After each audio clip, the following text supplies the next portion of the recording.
try. So as I've used this before with the crystal, in the sense of this crystal represents our soul, and this represents many sides to us, okay?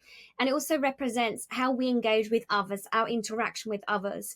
So example, I always use this, me with my mother, I'm 57, but when I go to see her, she still sees me or treats me like a 5-year-old, because that's her engagement with me. So when I'm with her, if I was I don't want to be treated like a 5-year-old, there's more energy linked up and tied to that. As in, I don't want to be treated like a 5-year-old, don't treat me like a 5-year-old. And that, then the energy's there.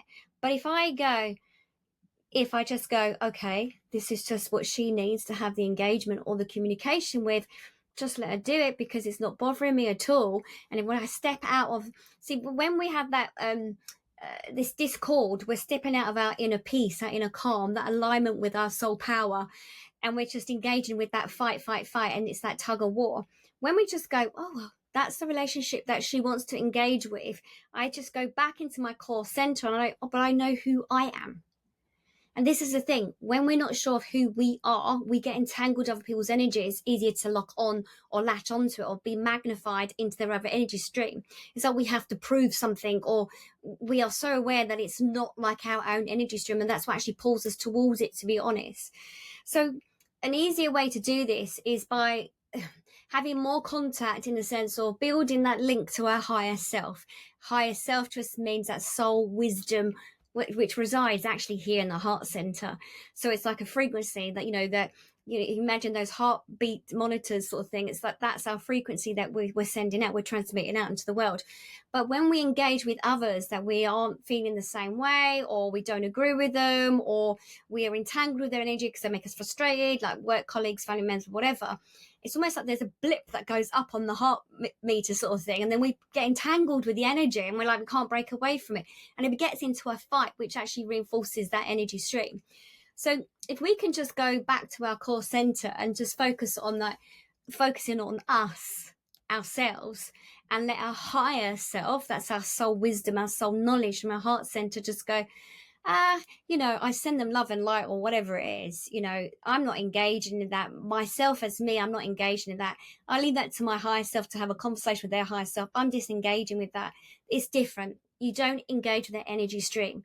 So if we have in our minds, because our minds are very good at interpreting situations, but our minds are only going to see it from what we're being triggered, or we're tapping into the energy stream at any given time. So our minds sort of reinforce sort of everything that's going on in that situation, until later on when we look back and we go, oh, I can see it from a different light, because we've changed energetically. Do you know what I mean? Sometimes we've moved on so far ahead in the future that when we look back, we're like, oh, well, if only I'd known that. But because we see it more from where we are, from a different standpoint. So we can only really do that, thank you, they said, from our higher self, we will see it from a different standpoint.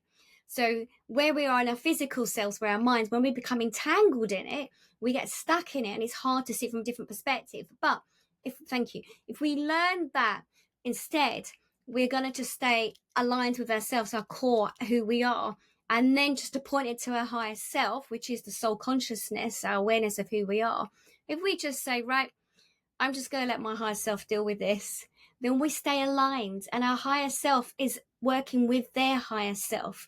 When we're working human to human, we're working with the energy frequencies of who they are right now, and that's everything they're going through in their everyday life. So if they're going through pain, they're going through trauma, they're going through a heavy workload, we're engaging with that. But when we appoint our higher self by going, I'm just going to focus on how I'm feeling right now. And it's not easy when it's just saying, because I'm arguing with them when they're telling me. But if we can just go, right, okay, I'm just going to hand that over to my higher self. I mean, I've started doing that quite a lot recently. I'm like, well, okay, that's great. My higher self will have a conversation with their higher self.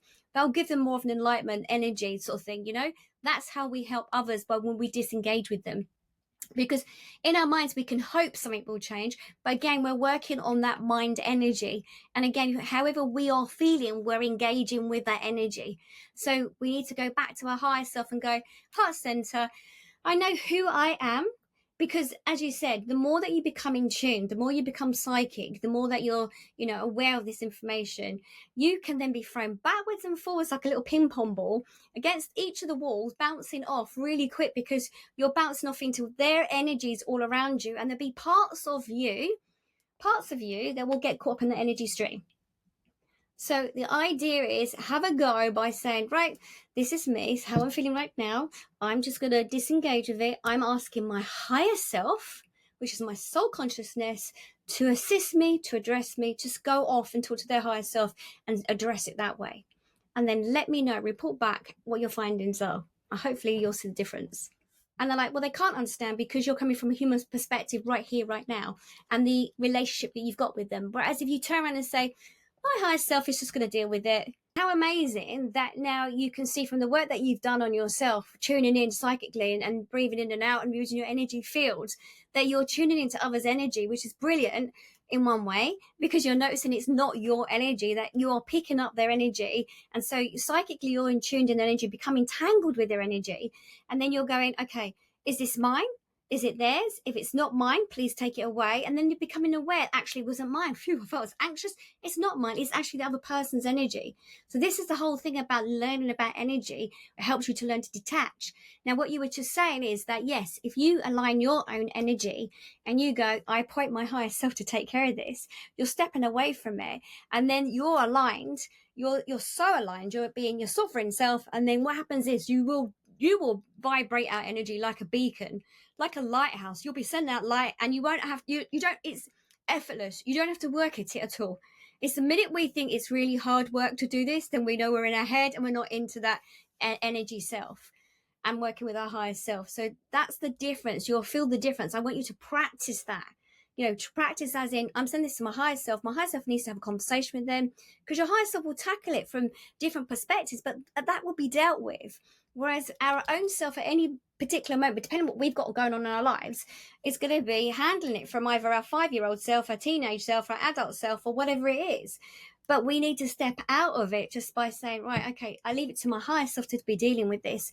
And your higher self will know exactly how to be dealing with it, because your higher self knew this was going to happen. So yeah, I want to report back. Thank you. Great question. I love that, because I know others will need to hear this. It's really important. Gently you open up, you feel in everything. You feel in the waves, the tsunami effect across the whole world, and especially if you're tuning into social media as well and news. It's like, whoa.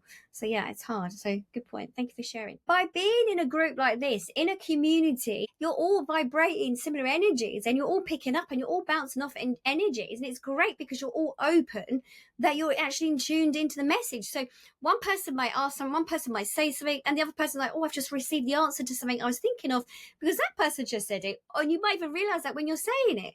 So that's why it's good to be around those like-minded individuals, so that you are picking up energy from each other and you understand it. It's brilliant. Lovely. I love it. Thank you. It's having that trust in them, isn't it? I love it. Because your guides are always trying to communicate. Your higher self is always trying to communicate.